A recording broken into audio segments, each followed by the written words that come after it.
Hello and welcome to this edition of Bayou Time, a very special edition. Very excited that you are joining us. I'm your host, Keith Whiteside, and we thank you for being here.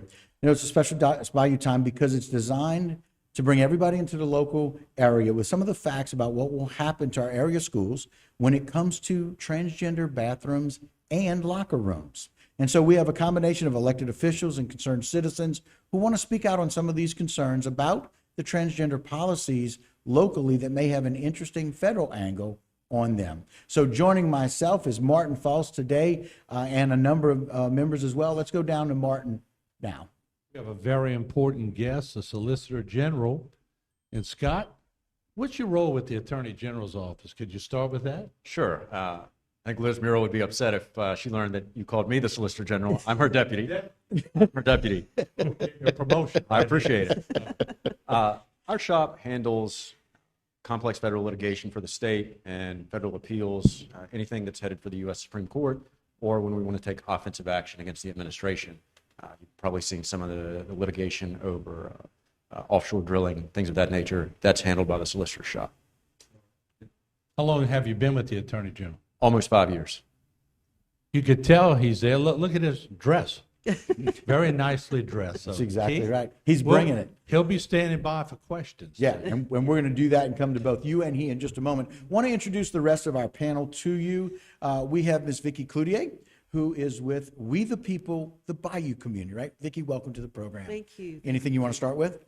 I'm just happy to be here and be able to speak out. We're an organization that tries to protect constitutional freedoms. And when that looks threatened, that's kind of when we feel like we need to step in. I'm also a mom, a grandparent, a taxpayer. And so this issue is very important that we get on top of. So. All right. Well, we're glad you're here. Sitting next to her is State Representative Beryl Amity. Welcome to the program. Thank you. It's always a pleasure to be back here.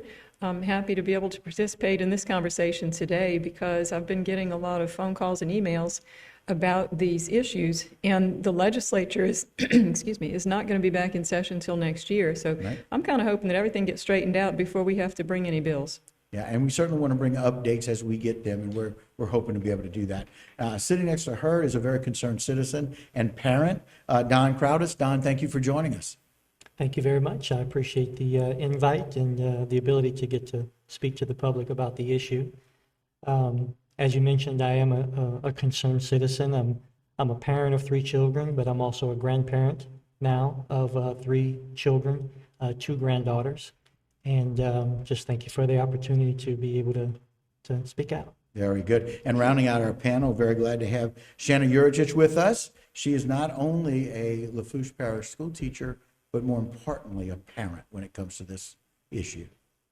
Yeah, I'm really excited to be here also because I know there are many parents out there who, once they learn that this is happening, will be really concerned too. So I think one of the best things that's happening today is we're getting the word out that this is going on so that people can become aware as we are. I like it. Let's first start off with you, Vicki. Tell us a little bit about why it was important for you to reach out to Martin, to be able to let him know about what you had identified about what's happening with the Terrebonne Parish School Board with regards to this matter. When we learned that this proposed rule change, whatever you want to call it, I'm not exactly sure, but had been handed down, put out into the public, people didn't know what was happening. They did not know that there was a threat, that the Biden administration was saying, if you don't allow boys into girls' bathrooms, we are going to take away federal lunch money, and that the kids would not be fed, which is outrageous, right? And so we decided to approach the school board in Terrebonne and also Lafourche. And we wanted them to know where we stand as citizens and parents, and that is we will not comply with that. You know, that's just not an option. And so we wanted to talk with them about what their stance would be. Yeah. So, Shannon, let's go down to you just for a minute. Tell us as a parent, what some of your feelings about that. Mr. Crowdis or me? I want you, Michelle. Me? Well, when I first heard that this was a possibility, that the federal government would be able to come into our schools and decide that that our little girls and little boys would be sharing the bathroom with the opposite sex, as a parent, I immediately said, no. And then, so I started to look into it more, and I saw, well, obviously there are other ramifications with the schools, being inside the schools as a teacher, superintendent. And then I thought, they're going to take this money away from the poorest of our kids. They're not going to have lunch if they don't comply with this. And so that's what got me really researching and finding out more about it. So I'm really concerned about it for our own kids. Okay. Don, how about you? So sort of along the same lines as Ms. Vicky, when I first read about this issue, one of the first things that came to my mind is this is just another situation where the federal government takes tax dollars from a state, and then they dangle those tax dollars in front of a state or a local school board or wherever, and they say, if you don't bend, if you don't bow, if you don't do what we say you are going to do, then we will just take those dollars from you. And what struck me the most, as Ms. Shannon just mentioned, is the fact that with this particular issue, you're going to take money away from school kids and not feed them unless you bow to this particular agenda.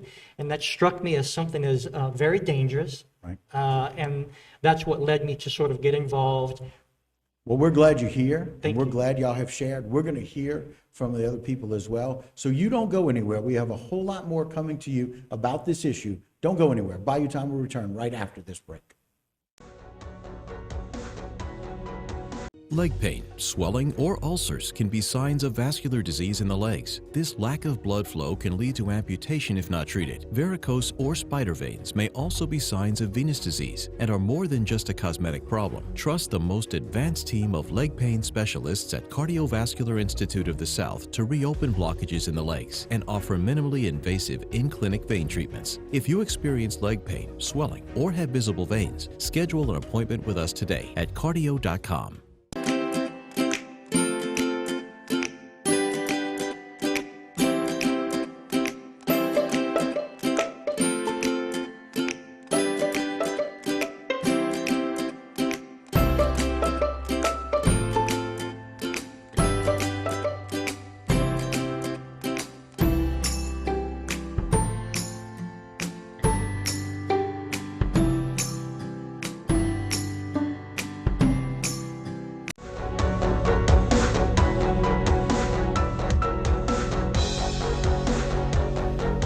Hello and welcome back to this very special edition of Bayou Time. Glad you are joining us. Your host, Keith Whiteside, joined by a wonderful panel and some specialists here talking about this transgender situation and money's being held away from that. Beryl, do us a favor. Tell us your perspective as a legislator about this very serious matter.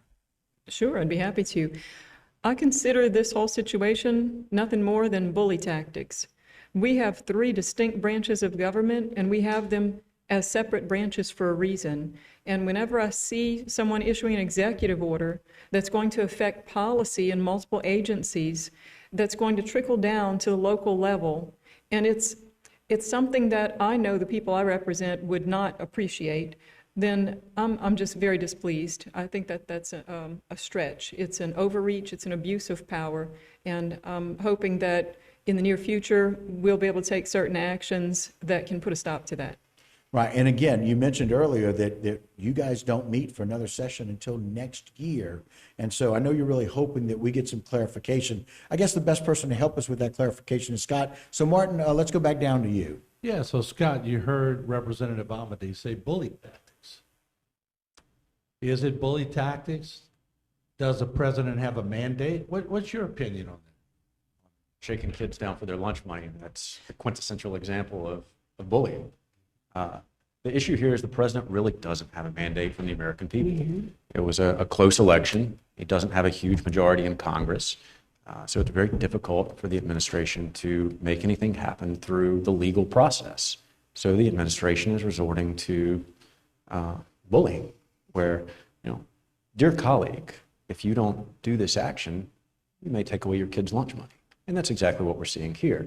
A Dear Educator letter from the Department of Agriculture saying, you might want to think about this. That's a nice lunch program your kids are having that you're using to feed the poor kids in your community. Be a shame if all that money were to go away. I mean, seems a little contradictory, isn't it? I mean, how can the president do that? Legally, how can he do it? Well, there is a legal process. He could go to Congress and have Congress pass a law. Or within the laws that currently exist, he could go through notice and comment rulemaking and issue a formal rule. But that takes time, and it results in feedback from the regulated parties. So instead, the administration, first day in office, issued an executive order saying all the agencies of the federal government are to take this transgender business and run with it. And it's trickling down, just as Ms. Amity said.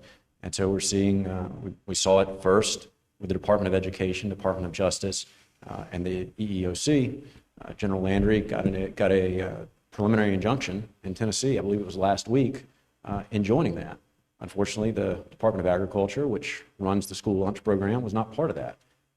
So the administration is marching right on, even though a federal judge has already said this is illegal.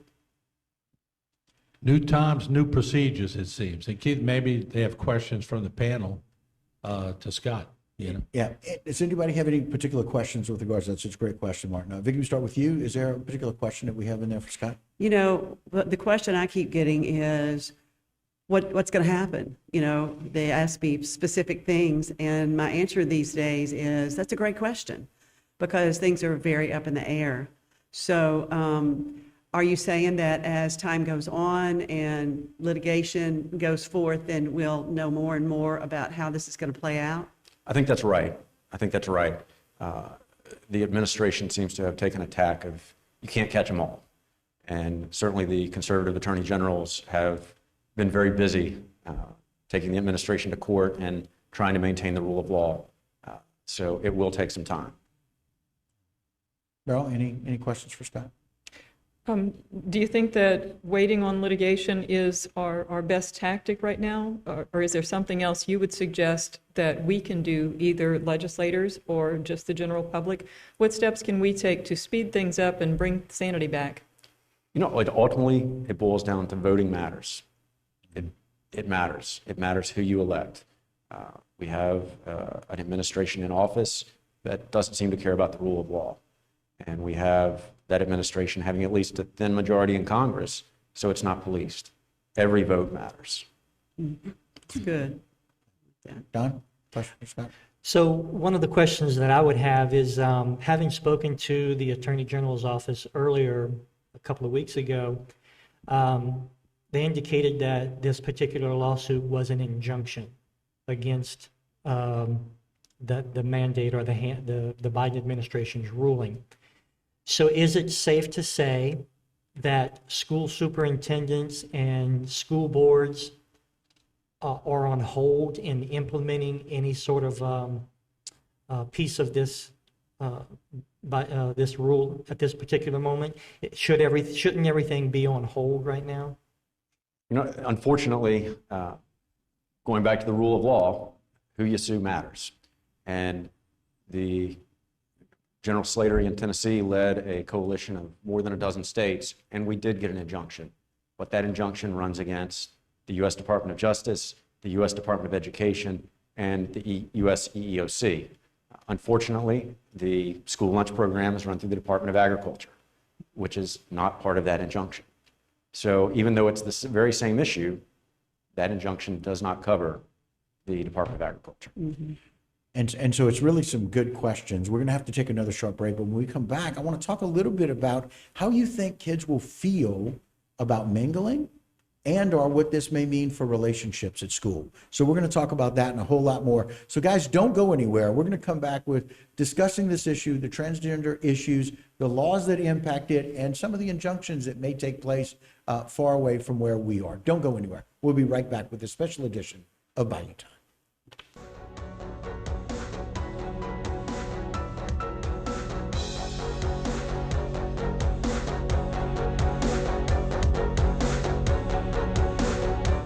Congratulations to Barker Honda. Barker Honda Honda has been awarded American Honda's 2021 President's Award Elite status. Only 10 Honda dealers nationwide have been recognized as an elite dealer. Elite in sales, elite in financial services, elite in parts and service. Plus, we've got new Hondas arriving daily. Just another reason why it's better at Barker, your elite award-winning dealer in Houma.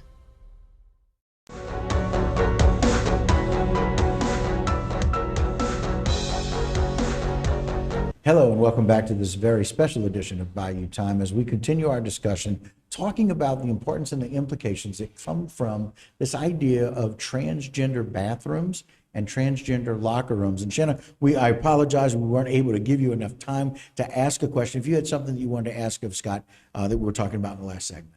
Thank you. So I know one of the big things is everybody's waiting for clarification. We don't know exactly what this is going to mean, what it has to look like. But do you have any idea of a time frame? Are we going to be expected to abide by this new rule sometime this year? Or do you think it'll be later? That's the problem with it, right? It's a letter, not a rule.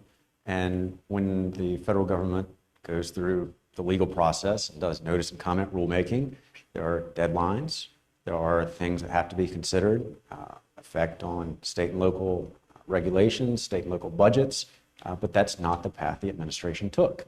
So the shorter answer is, I don't know, because it's a letter. Mm-hmm. And it's simply a letter. Mm-hmm. Simply a letter, a dear educator letter. Here's our policy. What does that mean? If you're a school board, what does that mean? I got a letter and it's threatening the lunch money for my kids. What do I do with that? It's a nice lunch program you have there. Be ashamed if something were to happen to it. And let me go back to Shannon. When you first heard about this and your children, emotionally, what did it do to you as a parent? Well, so I thought, I've got a 7 and a 9-year-old. Are we really going to put boys in the bathroom with them?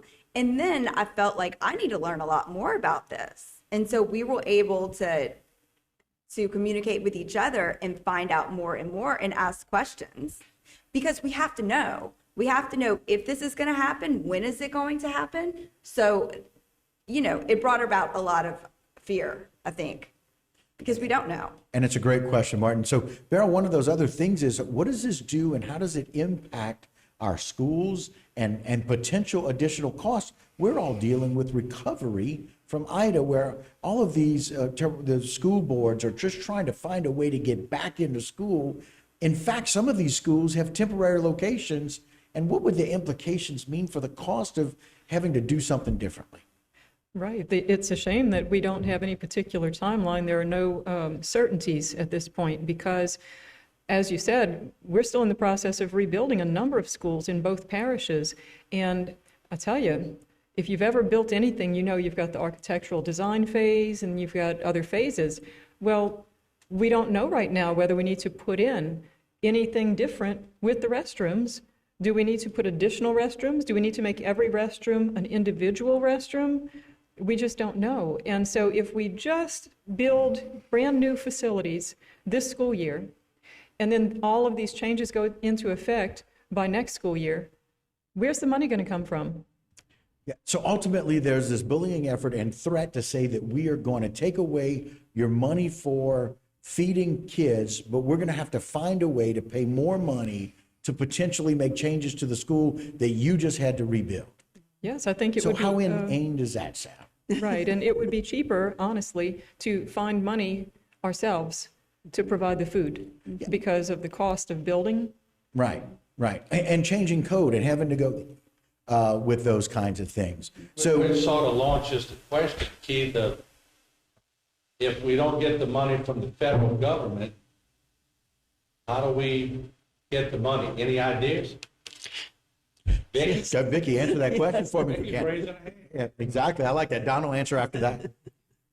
Yeah, we have ideas. One of the things we've asked of the school board Terrebonne particularly, and we're still dealing with Lafourche, is we'd like for you to take a stance ahead of time, and so that everybody knows going forward exactly where you stand on this issue, that no matter what, we would not comply with that. And so we've offered, we will go to the public, we'll go to the businesses, we'll go to churches, we'll go to the food pantry. I'm sure there's money put aside by the school boards for savings, for things like that.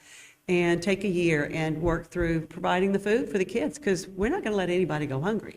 The most ironic thing to me is that we just got approved for 100% of the kids in our school system in Lafourche and Terrebonne Parish, because of our impacted and affected area. We just got approved to have 100% of those kids to be able to have breakfast and lunch in school. It is so ironical to me that we have this threat at the same time that it's identified that we're a broken area that needs more support for our kids.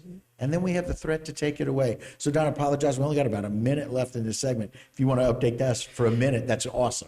Sure. So we talked about the solutions, and I'm probably, along with the other panel members, I'm opposed to taxes that don't really serve a purpose. In speaking with the new school superintendent, we talked about what would a 0.3% millage tax do to raise money for replacing the federal dollars, and he indicated that it would be more than enough. Now, I don't like taxes, but I will make this quote from Thomas Jefferson. Jefferson once said that the tree of liberty must at times be watered with the blood of patriots. And so what I take that to mean is that we're not talking about any sort of bloodletting or anything, but the reality is that sometimes there are things worth fighting for. And I think this is an issue worth fighting for. Well, I certainly appreciate our panelists coming on. We thank you for doing that. Mr. St. John, we thank you as well coming on. Scott and Martin as well. If you would like to hear more about this, you can tune in at 8 o'clock as well. We're going to have a whole lot more in this discussion at a later Bayou Time. So don't go anywhere. A lot more local programming here on HTV.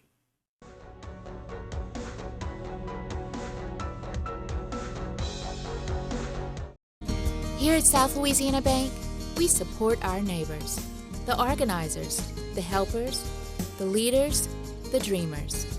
We support those that move our community forward. Louisiana has grown from the dedication, commitment, and loyalty of the people who call this beautiful place home. We are proud to offer our services to the communities in South Louisiana. South Louisiana Bank. It's better when we bank together.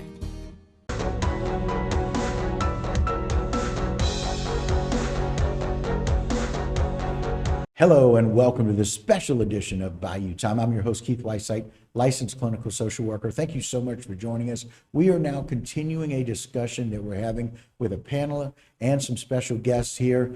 We have Martin Falls down in the seating area. He's down with Scott St. John. Martin? All right, Scott, just real quick again, your position with the Attorney General, and how long have you been there again? I'm a Deputy Solicitor General, and I've been with General Landry for 5 years. And how's it been, a Mississippi native coming to Louisiana? It's been a ride, I'll put it like that. I think I almost had him there. Much like this discussion. That's all he's I like going to it. say about that. That's the toughest question he's had yet. I know that's right. He's answered all the other ones very easily. Great pause, by the way. Right. We appreciate that. He knows when to pull. I know that's All right. right, Joining us as well is Vicki Cloutier with We the People from the Bayou community. Welcome back to the show. Representative Beryl Amity, we're glad to have you. Sitting next to her, Don Crowdis, a very concerned citizen, father and grandfather. And sitting next to him is Shanna Juratovic. Yuritich. Yeah, added a V in there for some reason. I'm German. I add V's to things. So who is a Lafourche Parish teacher, more importantly, parent. And so talking about some of those things, it's important that we kind of consider what is impacting the kids. Don, you wanted to share with us a little bit about, we've got a little insight about how this affects kids in somewhere else. Yes, sir. So there is a real life example of what happens when some of these policies are instituted. In Loudoun County, Virginia, a little over a year ago, There was an incident where these policies were instituted, and a 15-year-old boy who happened to identify that day as a girl went into the female restroom and proceeded to rape a 14-year-old girl. The Loudoun County School Board tried to hide that issue until the girl's parents found out, and it became an uproar. But rather than in disciplining the young man, they simply transferred him to a separate school district, where 6 months later he proceeded to do the same thing a second time. You know, and people may say, well, the language of the Biden administration's bill doesn't explicitly say anything about bathrooms or restrooms. But I think we all are mature enough and adult enough to understand that what may not necessarily be explicitly said may be implicitly applied. Or interpreted. So I guess Or Scott would interpreted. answer, read between the lines, but the lines don't exist. That's fair. That's absolutely fair. It really is bullying. That's the word for it. It's bullying. The administration doesn't really have the power, but they're going to crank on you one way or another. And they're going to threaten your kids' lunch money. Do you see a lot of things like this from the federal government, or is this unique? You know, this is a larger pattern of this administration, where they can't get things done through Congress. They can't get things done through the normal legal paths. So Barack Obama famously said, I have pen and paper. And that's what the administration's doing, except there's a legal path for that even, and they're not following that path. They're just issuing letters and with the mentality of, hey, you can't catch them all. But the parents, the teachers, the representatives, they have pen and paper too. So what kind of power do they have in this whole process? Well, legislators certainly have a lot of power because they can get together and speak for the state. The state itself can sue, and the state has very successfully, as I mentioned a few minutes ago, got an injunction out of Tennessee. Unfortunately, that injunction does not cover the school lunch program. Keith? Yeah, and so the really interesting thing that goes beyond that to me in the scenario that you presented, Don, is that I want to know, and as a concerned citizen and as a parent, what is the definition of this transgender person, and what allows them to be able to use which services, which bathroom, which locker room, and that should not be decided by anyone who's in school. That needs to be decided by a law or governed by a law. Yeah. Prior to someone being able to say, I identify as a female today, that's the restroom I'm going to use. So if you'll notice there's a litany of letters behind the whole LGBTQ plus. One of those pluses includes an identifier called gender fluid. And what gender fluid means in the case of the Loudoun County incident was that the biological male on that particular day could say or choose to be a girl and had to be allowed into that female facility. So gender fluid is the term they used in the article. Well, this social worker has a little bit of a problem with our kids being able to define that and set their own standard in our schools. And so we're going to need to take another short break. But when we come back, I want to talk a little bit about where we are with unification. What kind of information you're hearing as a teacher and a parent, Shanna? What kind of information are we hearing from the schools? What kind of information are we hearing? And where are the teachers in this as well? And so those are some of the things that I want us to be able to discuss. So I want you to think about that. Some of the things that you're being told, some of the information that you're hearing about what impact this may have and what the teachers feel about this. We seem to be on the same page here. The problem seems to be that we disagree with what the federal government or the federal mandates are, or as Scott put it very eloquently, a suggested letter. So we'll do that and a whole lot more when we come back. Don't go anywhere. A whole lot more on this special edition of Bayou Time when we continue.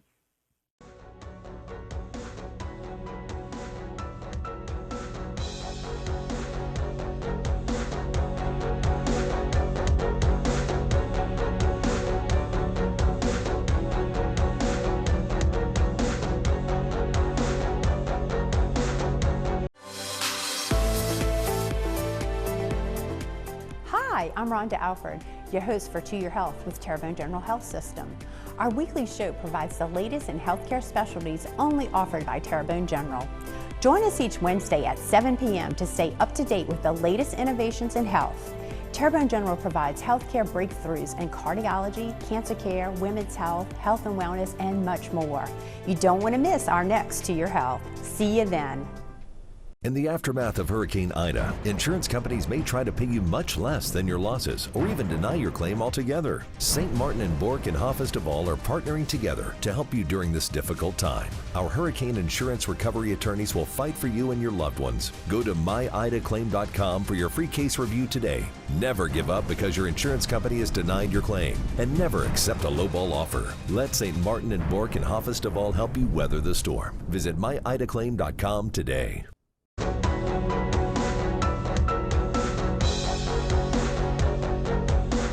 Hello and welcome back to this edition of Bayou Time. Again, your host, Keith Whiteside. Thank you so much for joining us. We are continuing our conversation about how it is that policies are put in place, how we are dealing with, and how we are unified in addressing some of these transgender issues as it relates to bathrooms and or facilities in our school systems. And Martin, I know it's one of these thoughts that came up this last segment. Kind of wondering, how did we get here?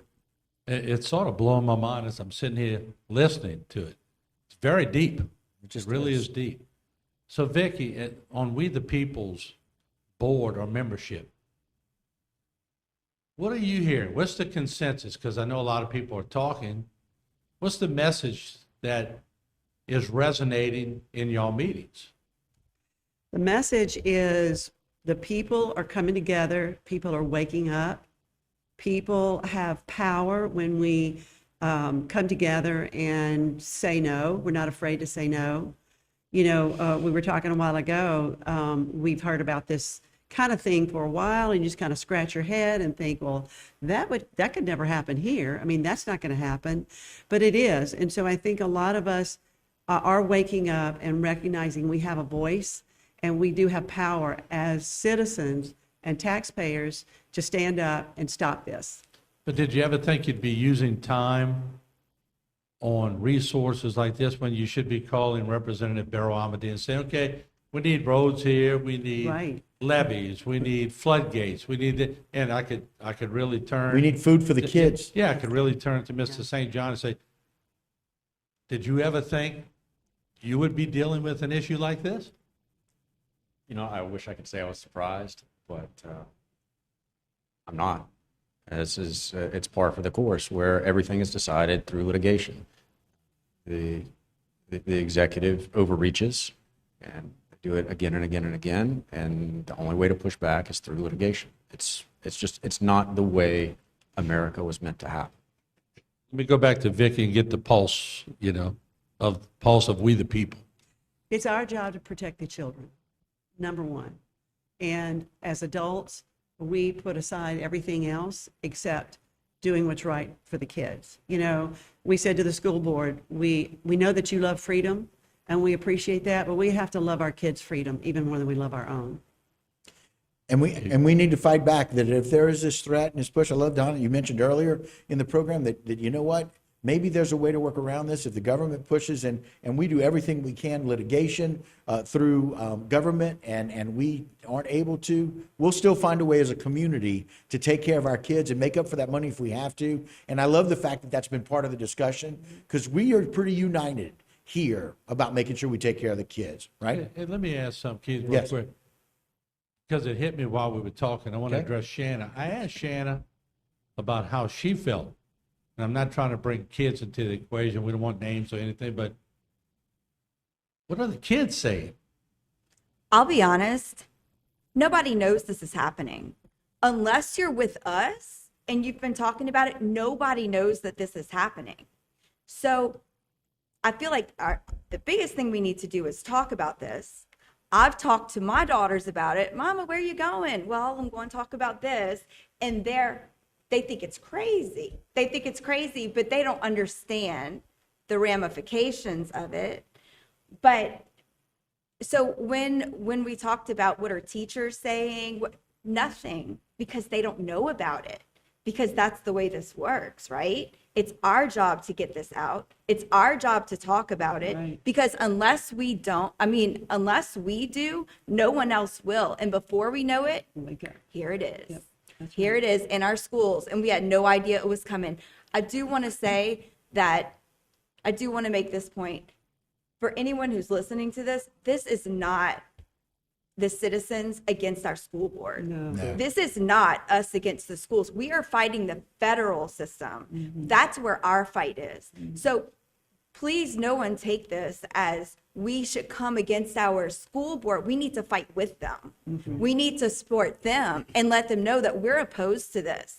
And we believe they probably are too. We're opposed to this. What can we do to help you to make sure this never comes and you never have to make this decision in the first place, because we stopped it before it even happened. And I think Scott said it in a previous segment that this is what the federal government does. They sort of fly everything under radar. That's pretty common, isn't it?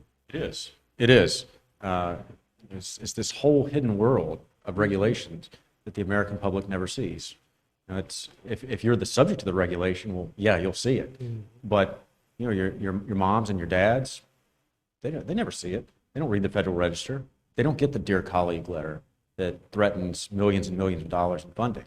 And so it all happens undercover, and nobody even knows. Nobody knows to push back. And that's why it's so important to get out there, to make your voice heard. Go ahead and push back and vote. And ultimately, that's why this is happening. You have to vote, and that vote matters. And stepping up, Don, what were you thinking? Do you agree? Oh, absolutely. I'm actually taking in everything she said, and then Mr. St. John. But I just want to reiterate what Miss Vicky said, is that we're not powerless. We're no longer going to just stand idly by. There becomes that, to quote a former president, or a red line in the sand. And I think this is that red line. Yeah. We have a voice and we have a pen, and collectively people are hearing this and seeing this, and they're going to ask you. So that's good news, because now we're talking about it. We know that it's there, and now we won't pretend like it's not, but we can also stand up for what's right and stand up for our kids. So we're going to keep doing that. We appreciate it. So guys, don't go anywhere. Stay with us. We got another segment here discussing these transgender issues, and we have an update about what you can do to make sure your voice is heard. We'll do all of that when we come back from this short commercial break. Don't go anywhere.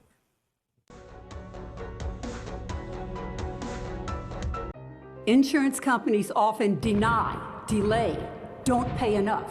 Hurricane Ida has decimated Terrebonne and Lafourche parishes. By now, you've heard that thousands of people have been taken advantage of by their insurance companies. Don't give up. At Waits & Downer Law Firm, we want to make sure that you have all the facts when dealing with your insurance company. We have the legal experience and ability to make them pay. Get the help you need. At Waits & Downer, it's our goal to not only get you a full damage recovery, but to get the insurance company to reimburse your legal fees. So once again, don't give up. That's exactly what the insurance companies want you to do. Call today for a free consultation. We are local and we are here to stay. Let our years of experience work for you. Pick up the phone, 985-876-0870 for a free consultation.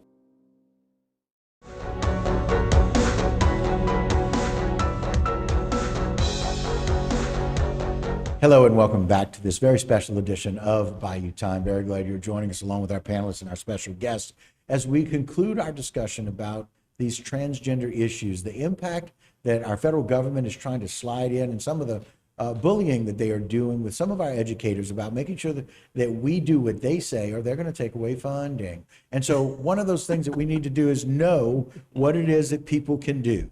What can people do, Beryl? Well, let me backtrack a little bit and say how we even got here. Okay. For people that may have just tuned in, and we don't want them to miss out on the opportunity to participate. Gotcha. So we've had Title IX since the 70s, and it served us well. But the Biden administration has proposed a grand expansion to Title IX, well beyond Title IX, well beyond the original intent. And the agencies, the federal agencies, have responded. And so we have off of federal agency websites their statements. For example, the U.S. Department of Agriculture's Food and Nutrition Service announced that it's going to interpret the prohibition on discrimination based on sex that's found in Title IX, and it's going to include discrimination based on sexual orientation and gender identity. And we have their commitment to doing so, which apparently has resulted in the letter that was sent out suggesting that they may stop the funding of the school lunch programs to students in need if they find that schools or school systems are not complying with what they expect as far as discriminating on sexual orientation and gender identity. And where we are at this point is there is so much confusion on how they're going to apply that and when this is going to take place that our state superintendent of schools, Cade Brumley, has had to send a letter to the feds asking for clarification so that we can know moving forward. Are we going to need to start redesigning our school floor plans concerning restrooms and shower facilities? And so this is where we are. Yeah. And so what can people do, Vicki? Well, can I just say real Please, quick regarding echo that. Title IX? I didn't really understand too much about Title IX when all this started, and I know a lot more now. But basically, what she's referring to is that they made a law that you couldn't discriminate against sex. And in other words, if you're a female, you get the same treatment as a male. And now they've tried to expand it to where it's your sexual preference. So it's a completely different and blown out of proportion situation. With fluidity. With fluidity. But there is something that we can do. There's public comment that's open right now. Okay. And what you do is you go to federalregister.gov and you're going to search, it's kind of complicated, but non-discrimination on the basis of sex. If you just put those words in, rewind and watch this again if you missed it, and then you can just submit a formal comment. We need to melt the website. We need to, whatever your opinion is. One way or the other. We need to please melt put the it. website and get these comments in. You can go as many times as you want, make as many comments. Say it one more time, where Okay. that people can go. Federalregister.gov, and then put in the search bar, non-discrimination on the basis of sex, and that will get you to this very issue. Very good. Don, some final thoughts? Well, maybe we could end with a quote from Ronald Reagan when he said that freedom is never more than one generation away from extinction. It's not passed down in the bloodstream of your children. It must be fought for. It must be defended. Or else one day, when we're talking to our children's children, we will look at them and we will say, I remember what it was like once to live in America where men were free. That may, to some, seem like an exaggeration. I disagree completely. Thank you, Don. Shannon? I'd like to say that now that we know what's going on, now that people are more aware of what's going on, it's time to get into the fight, because if we can stop this before it gets into the schools, that's best case scenario. Certainly. So there is strength in numbers. So if we all do get together and speak up for our kids who have no voice in this. Yeah. If we don't support our legislators, if we don't support our superintendent, if we don't support whoever it is, it's harder for them to win this fight. So they need to know we've got their backs. I like it. Mr. St. John, some additional thoughts? I think that's exactly it. Your vote matters, and the people who are soliciting your vote care what you think. Reach out to your legislator, reach out to your congressman, reach out to your senator, reach out to your attorney general. If there's an issue, let them know what you think. And it's not that you are doing it, but it's when 1,000 phone calls come in, they pay attention. That's right. And that's the key. So this is America. You participate in the government. Do it. And we don't want to be the squeaky wheel. We want to be the resounding voice. Martin, some final thoughts? No, it's also key to the Attorney General's office and legislators know that what the people are thinking. Right. Sometimes they go at it alone, but now they hear it, Right. so they know. Gives them a little resolve along the way. Can I say something? Please, Vicki, final thoughts. Yes, Scott talked about voting. Your vote matters. Well, there's school board elections that are coming up and other elections that are coming up. It's very important to not only vote, but talk to these people who are running, find out where they stand. See where they stand. Exactly. We need to vet every single person and then back that up with voting for the one that reflects our values, and then hold that elected official accountable to what they promised. This is what they said. We're going to make sure that they back that up. Panelists, I cannot thank you enough for coming on to talk about this very important issue.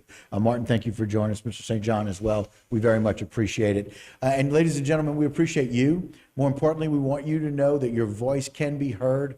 If you've heard something that you care about, do something about it. We challenge you, but we stand with you in saying and what you think. And that will do it for this particular edition of Bayou Time.